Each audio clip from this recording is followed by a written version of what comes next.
We are here. Shit. We are back. And we live. Man. Man, we got the P in the building, man. Marcel P Black, man. Yeah, make sure man. Finally made it, little old nigga on the podcast. you can't be addressing yourself like that, bro. Hey, bro, I'm 40 and I'm loving it, baby. Okay, all right. You know what? You know what I mean? I respect I'm that. still out here. Right. So you saying you one of the ones that you gonna stand in where you at in your chapter in life. Look, let me tell you something, man. It's a blessing to overcome what I've overcome, see what I have to see, been through what I've been through until I have a level of longevity. That's what I strive for. So, and the young niggas don't really know shit and they ain't really did shit anyways. Yeah. Like I don't strive to be a dumb 21-year-old. Right. Again. For sure. Right. You know what I'm saying? So like just rock these gray hairs and things of that nature. You feel me? I mean, cause we all been dumb at 21. You know what I'm saying? Like niggas don't know shit, ain't got their own insurance. Like nah, nigga. Like you know what I'm saying? Like why I want to appeal to niggas who brains don't fully perform until they 24. Yeah, 24. And then you still don't know what the fuck you doing until you 31. Still guessing. Yep. You know what I mean? So yeah, I don't. Yeah. On me, man. P, what's good, man? You know I've been gunning for you. Hey, you, bro. You know I've been gunning. I been feeling played. I ain't gonna lie to you, bro. Come on now. I been feeling played. I'm gonna tell you why I been feeling played. Let's start this off right here. Yeah. This will be the clickbait. The only barber I use is I've been in Tulsa for the last 2.5 years. Talk about it. We chop it up every time. Every time. Politics, sports, music, everything, history, everything. I done gave this nigga books and everything. He know I'm a smart nigga. For sure. Every time I see this nigga, I'm about to go out of town. He know my tour schedule. But he didn't invite me. I felt the way about it, bro. Not really, but for real. On me. Hey, man. It was in the back of my mind. But I get it, though. Like, I understand that, like, I understand the way podcasts work. Honestly, I ain't gonna lie. It was really just timing. It's just, literally, you could have called like, "Hey, I want to," you know, for your everybody can't do that, but you know, for the level of respect we got for you, you could have just for real, bro. Yeah, like, you could just be like, "Hey, bro, I'm coming up there." Like that's y'all. Love. Yeah, for sure. That's how it is, and there's many other people, you know, feeling played and left out. Man.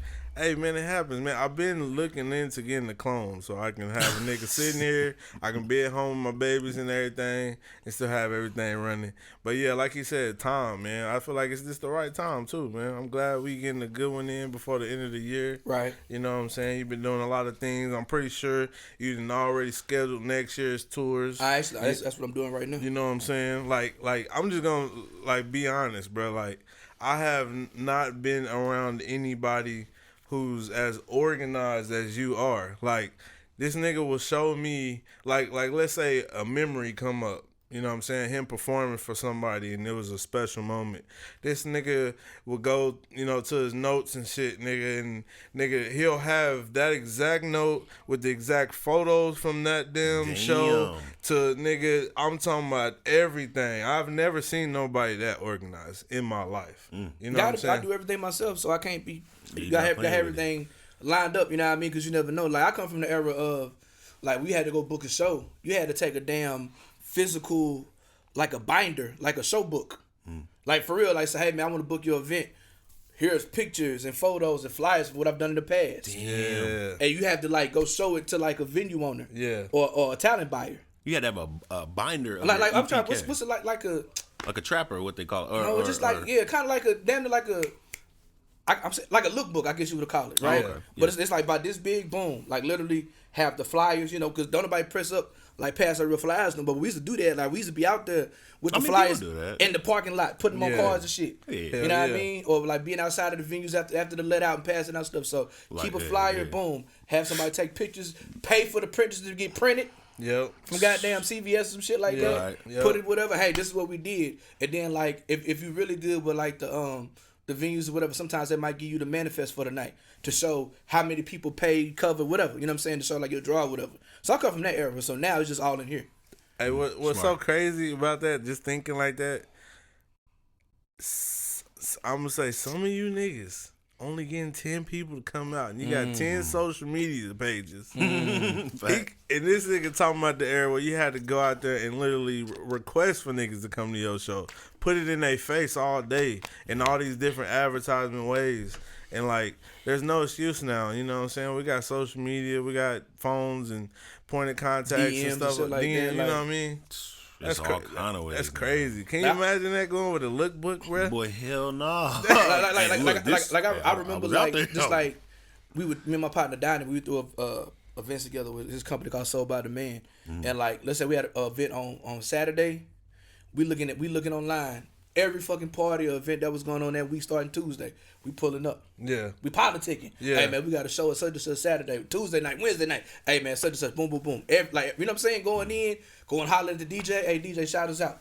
Yeah. Marcel P Black in the building, Soul by the Man in the building. Yeah. Yo, check him out. You know what I'm saying? Like that's that old law shit or whatever. Yeah. But like you meet a lot of people that way, and you get your respect, because people see that like, okay, he says about his business, man, and did it for, and especially like with me doing like underground conscious hip hop. Like, you know what I'm saying? Like, for me to be like, okay, why did that sound like a genre? Huh? It absolutely you said it like it was a smooth genre. Everybody know. You gotta break that shit down, bro. Like, it's young niggas watching this, different people watching that have no idea what you saying. Y'all know what underground conscious hip hop is? Nigga, no. Yeah, I know. But you know what I'm saying? It's a lot. I mean, underground, man, the stuff is not necessarily catering towards, like, you're not catering towards the club. You're not catering towards the radio. You're not really catering towards the mainstream. The shit is like, you make hip hop for the love of the culture. Then you put the conscious shit in there. It's socio-political. It's radical. It's, you know what I'm saying. It talks about, I'm not necessarily gonna say it's all positive, right, but it's not glorifying the negativity. You know what I'm saying? Like I talk about the streets all the time, gang banging, dope selling, and shit like that. I don't glorify it. You know what I'm saying? Because I'm from an era and I'm from a place where niggas gang bang. You know what I'm saying? And so for me, it's like, I say I make conscious rap for gang members. And tell them where you actually, were raised. I know you got multiple, homes. So tell them where you from, really. I was born and raised in Auburn, Oklahoma. For people not familiar, it's about 100 miles south of Oklahoma City, 100 miles north of Dallas, 30 miles north of the Texas border. A small town, small black population. It's one of the places to where it's located. Because it's like right in between Oklahoma City and Dallas, you know what I'm saying? A lot of drug trafficking, and with crack brought gangs, and so even though it's a very small black community, like we known for like all my niggas with that. Yeah. I went to college in Baton Rouge, Louisiana, and I lived there for. You went to college in Baton Rouge. I went to Southern, yeah. What you went to? Oh, okay. He was trying to represent. I feel it. Yeah, I went to Southern. Yeah. You know what I'm saying? And that's why I lived for almost 20 years before I moved here. I moved here the summer of 2021. I moved here the weekend of the centennial. Like literally, we moved here. We got here on May 28th, and I didn't have a place to live, and I performed at the goddamn Legacy Fest. Yeah, the Legacy. I was in an Airbnb. I didn't even literally, bro. We hadn't even made our point. We hadn't even moved in nowhere. But I wanted to get here for that weekend or whatever. So yeah, I've been here for about 2.5 years, man. But like, I'm born and raised in Auburn, but like, when it comes to hip hop, Baton Rouge is my home. Like Marcel P Black did not exist. That's an artist name that I made in Baton Rouge, and it's like it's like an amalgamation of everything. You know what I'm saying? I kind of did in Baton Rouge. So like, you said an amalgamation. I'm a teacher, bro. I read books and shit. This nigga, you going over. You know what I mean? I said, oh shit. Read books, man. Got to read books. Right. But yeah, you know what I mean. So like, yeah. So I got dual citizenship. I can switch the accent up here and talk like that. Right. And then I'm actually losing my Louisiana accent because I've been up here. Yeah, you'll do that being I'm here. losing it a little bit. Yeah. But like, watch me and Bezel get together. I fall back into it. Yeah, on me. Shout out to Bezel. I had some of the rules earlier.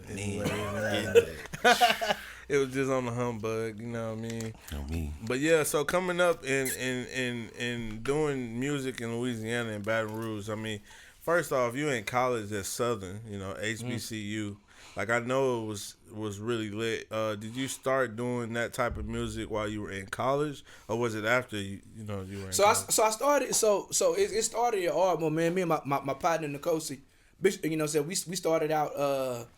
We started just doing music together. He was a class ahead of me. We was both in the band.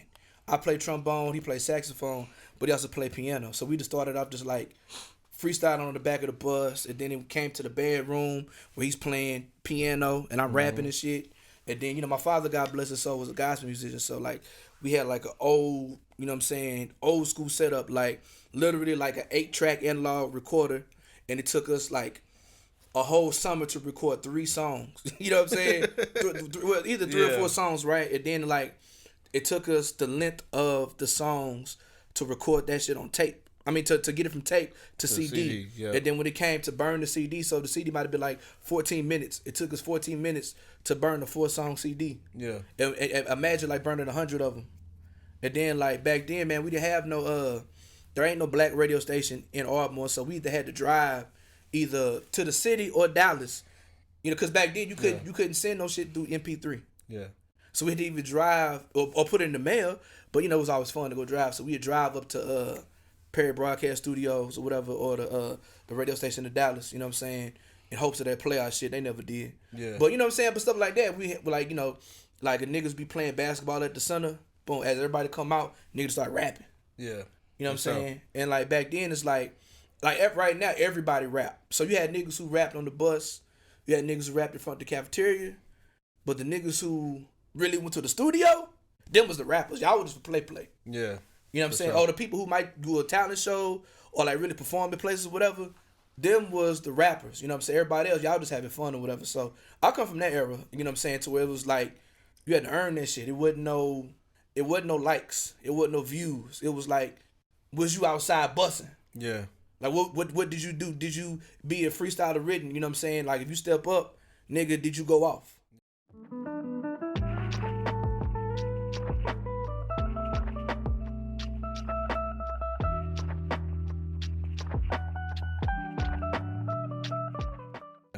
Yeah, so it had to be about the raps and shit, but like, cause you know, it wasn't nothing else at Ardmore. Like, my big homies,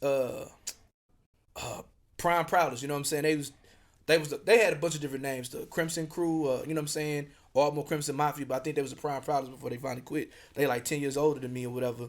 Like they was the first rappers that I remember at Ardmore, but we went to church, and so like my daddy was a gospel musician, and so like they would do like gospel raps in church. You know what I'm saying? But like other than that, there ain't no industry, it's some talented people there. For sure. You know, if it was a bigger city or a bigger town. Bro, I was gonna ask you, what you think about Blake Fade? I don't know. From Ardmore? I mean, I know of him, but I've never met him. He's a lot younger than me. Yeah. He was like street rapping before he did the cowboy TikTok rapping. I was wondering, did you know him back then, like 2008? He's like, I was in Louisiana. Oh, okay. So that was yeah. different. So I left Ardmore in 2002, and I think he's like damn near 10 years younger than me. I mean, hey, speaking of Ardmore, man, shout out to my nigga Coast. You know what I'm saying? You know Coast, right? Coast. Yeah, his name Coast. Oh, Maurice, yeah. Yeah, shout out to Maurice. You know, nigga got his masters, bro. Man, for real? But he been had it though. What? I just saw like a face of me. This nigga got his masters in 15. I'm like, goddamn. That's what's up. Shout out to him and his sister, man. I went to church with his sisters. His son playing for Ardmore. He balled. His son was in Ada, but now he in Ardmore. Okay. He out there getting buckets, yeah. That's what's up. Man, Coast was the first person I met in Stillwater. And like him and his sister brought me up to Ardmore for the first time. I had been to Ardmore to hoop in high school, but I never like experienced the town. But Costa? What's his name? The homie named Coast. Okay. Yeah, on me. And he brought me down there. They had a black club out there. And they took me to that motherfucker. Yeah, I already know. It shut down, nigga. It was old VFW spot. Nigga, that is neighborhood Crip headquarters, nigga. On me. Wow. Yeah. hey, I was Hood young. Central, nigga. I was young and gullible and ambitious. So man, I remember we got on the road. Man, I hate that I'm forgetting Coast's name, but Wanda. We on the road. Me, my roommate, her, one of her homies. Coach drove separate, so we riding in the car with her. It was freezing. We went it was like around December or something. Like I think we went we got out of school like a week before Christmas break, so we went with them before we like came back to Tulsa type stuff. But man, she was playing freeze out with us and shit. We in the car freezing on the highway. It's freezing. She got the windows down. They on child locks. They on child lock like a motherfucker. That shit was crazy, man. But yeah, man, that was my only time I really been down there to Ardmore. Her older sister's my classmate, Santisha. That's what's up, man. Shout out to them, man. Small world. The whole grand family. Man. Yeah. But man, so fast forward, you know what I'm saying, HBCU, you getting into the music. What was your first like official show? Like my first official show, it was actually an accident almost. So So I guess my first official like performance where I really let people know I was rapping. So my godmother, she ran a pageant at Ardmore, Miss Black Ardmore, Mr. Debonair. You know what I'm saying? And so I was a junior high school. I want to say I'm history major, so I remember dates. I live my life by dates. So I want to say it's like April 21st, 2001. That's what I want to say the date was. I know it was like April 20 something, but I was gonna sing. Come on, you know I can't sing anymore, but I could sing a little bit. You lost your singing voice? Yeah. Because I want to be, because so my father was a gospel musician. He could sing like it ain't nothing, and like I never thought I could be good as him, so I never nurtured singing. Oh, okay. So you could carry so I can tune. hear it. I can hear it. Like I can write or whatever, but I can't like I can. Like I'm a old Baptist church nigga, so I can do all that. You know what I mean? I can ad-lib, but like I can do basic church singing, but I could sing a little bit. But I remember like, so I was a junior, and so they had, but you had to be, so the main people was the seniors, but they still had juniors competing or whatever. And so I was gonna sing My Favorite Girl by David Hollister. And I practiced it. You know what I'm saying? I had to, because back then you go to Hastings or whatever, you buy the instrument, you buy the CD, the single, it had the instrumental on it. So I was gonna sing My Favorite Girl by David Hollister, and my mama was just like, I don't know, you might want to try something else. I was like, damn. Well, she did not know she ended my singing career. Yeah, it be like that. But birthed my rap career at the same time. I said, so what else could I do? I had been rapping. I had a rap called Play It While You Hating, whatever. It was like a 16-bar verse. It had like a little hook to it. Okay. And I rapped it to the instrumental, the More Money, More Problems. Okay. You know what I'm saying? And so like, to this day. Do you know it? Do you know it? Oh, Lord. Can we get a piece of it? Oh, man. Play it while you hating instead of inflating. I don't know. Something. So I don't know. That's how I remember. Okay. But to this day, I have a phobia. Like, if I go to, because I believe in sound checking. If I go to a venue and, like, sometimes people be late setting up, I will not sound check if the doors is open. Really? Because, like, I was practicing and my mama heard me and she told me it wasn't it. And so I'm really subconscious about it. So like, so that's like for me, if the door's open at 8, I'm gonna be there at 6:30. Okay. Because I want to sound check, but can't nobody hear me in private. Because whatever. Yeah. So, I didn't tell nobody what my talent was though. Like nobody knew what it was, and so they was like, and we got Brian Williams. He's about to perform.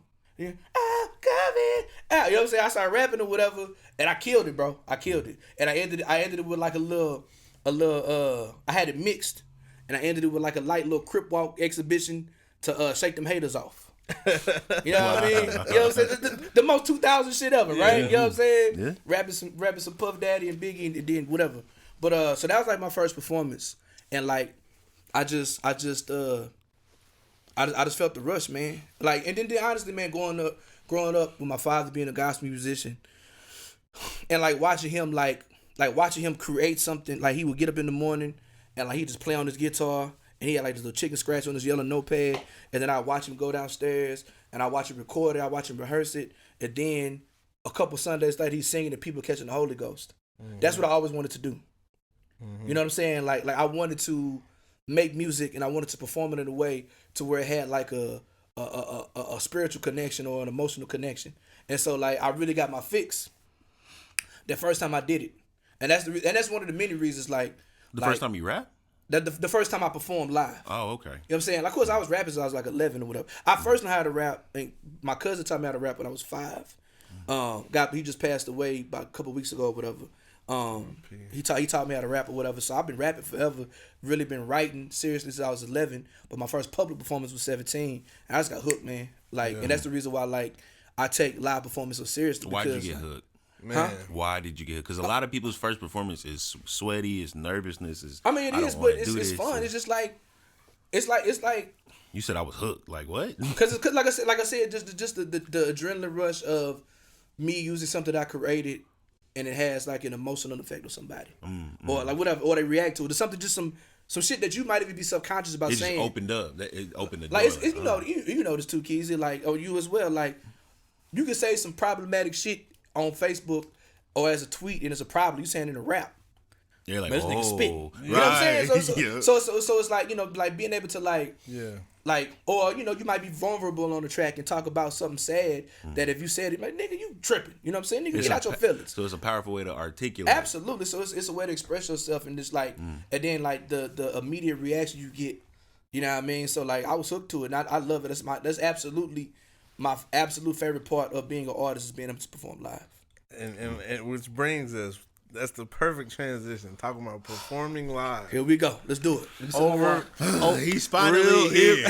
He's finally here. You heard it. Real MCs don't rap over vocals. Nah. Man, Smitty's supposed to be here to witness you, because I've always told him, like, dog, this the nigga who gonna get on your head if you rapping over your vocals. You know what, bro? Now that I'm older, man, like, I'm seeing how I'm using my energy or whatever, and I'm here to teach. Now I have my memes and shit like that. I have fun, but like, honestly, I can show you, but I can tell you, like, it's documented. Like, when we talk about unsigned artists, right? It don't matter what your genre is. Yeah. You know what I'm saying? You could be underground, you could be conscious, you could be underground, you could be club shit. I can't name, as much as I tour, I can't name one national independent artist who raps over vocals, who tours. I'm not talking about, like, of course you got your Kodak Blacks and your Uzi Verts or whatever that do the mainstream shit, and of course you got your hood niggas who only rap at the hood shit. Yeah. But people who actually leave where they from and travel all over, because I can tell you, man, if a venue owner is gonna pay some money for you to come out of town and skip over every person in their town, they want a professional. Yeah. Right? They want a professional. And so, like, I'm to the point, bro, I don't argue over vocal rappers. I just get on stage and do what I do. I like, there's nothing, who was it? John Henry Clark said, I only debate my equals, everybody else I teach. Ooh. You know what I mean? So there's nothing, all I can do is tell you that it will make you a better artist. It'll make you more money. It'll make you more palatable to the talent buyers, to the venues, what have you. I mean, that's if you want to rap outside where you're from. Right. You can always go to Torches and do that shit. What do hood niggas rap in Tulsa? Shit, nowadays. Or do they rap? Do hood niggas rap in Tulsa? Yeah, they go to you should rap or like perform? Yeah, the hood niggas do shows. They go to the open mics and wherever they book them in clubs. The street ones, it ain't really no. God damn, that's crazy. The streets ain't got nowhere to rap. No, they got places to rap. Well, what I'm saying, like, they do. They get books. A lot of them get booked, you know. But I'm not saying like the Phil Sosas and stuff. Of course they get. Look, let me stop, because I don't know nobody. I don't want to step on nobody. All I'm saying is this, like, there's a difference. Like, you can, like, I've asked Murs this publicly in front of all the artists. I said, Murs, name one person who you know that's toured as much as you, that's done these big festivals, that's toured overseas, who raps over vocals. He was like, nobody. Nigga, I just the oldest niggas I seen perform recent, like most recent, it would be Ice Cube, Warren G, and motherfucking Snoop Dogg, and they might have had some highlights and hooks, but them niggas was rapping themselves. Like I was like, Snoop voice is too low for him to rap without vocals.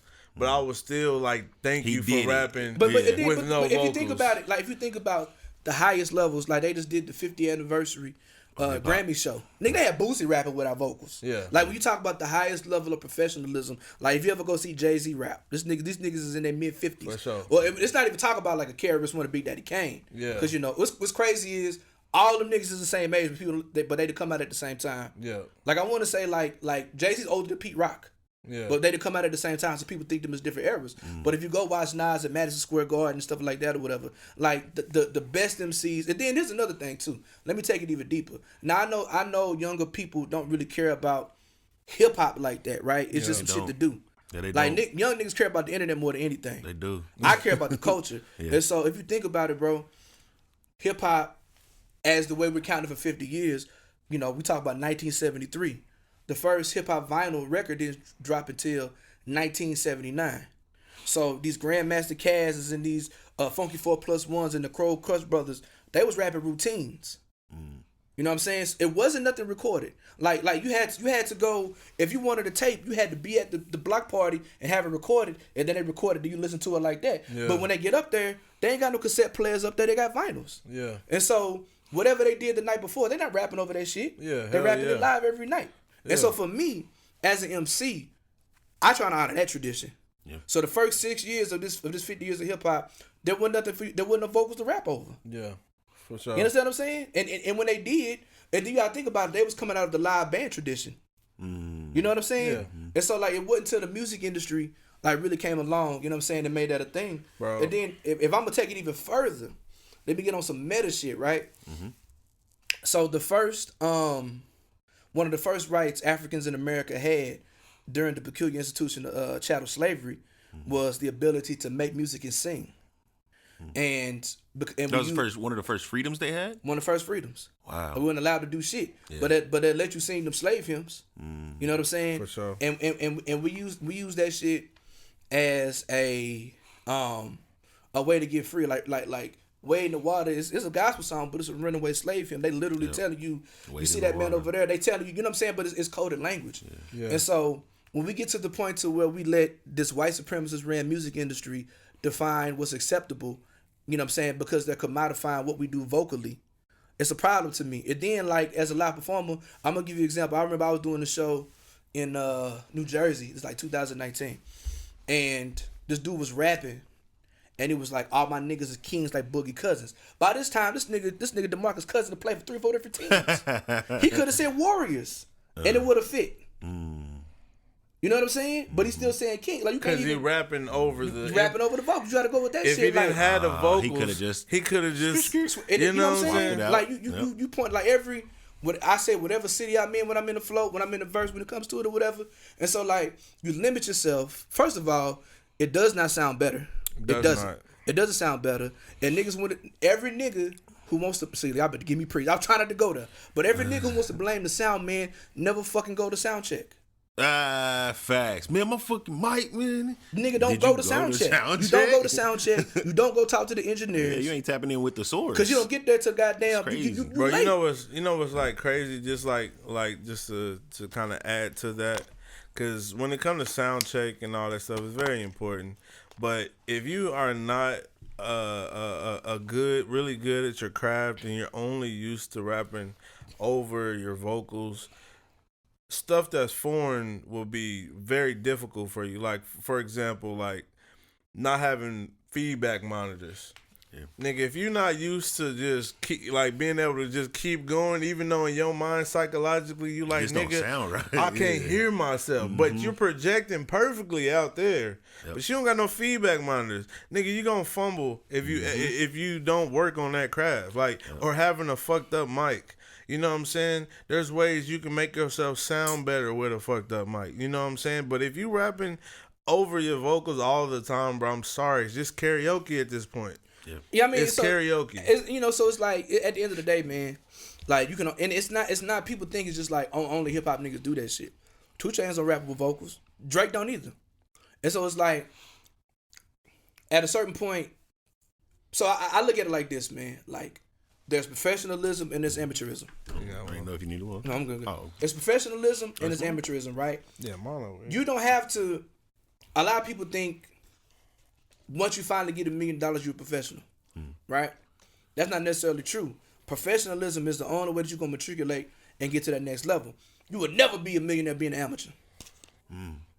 Period. Wait. You will never like be. In the rap, in the hip? Anything. But what about like the street ones, like Chief Keef's and, you know? No. I mean, those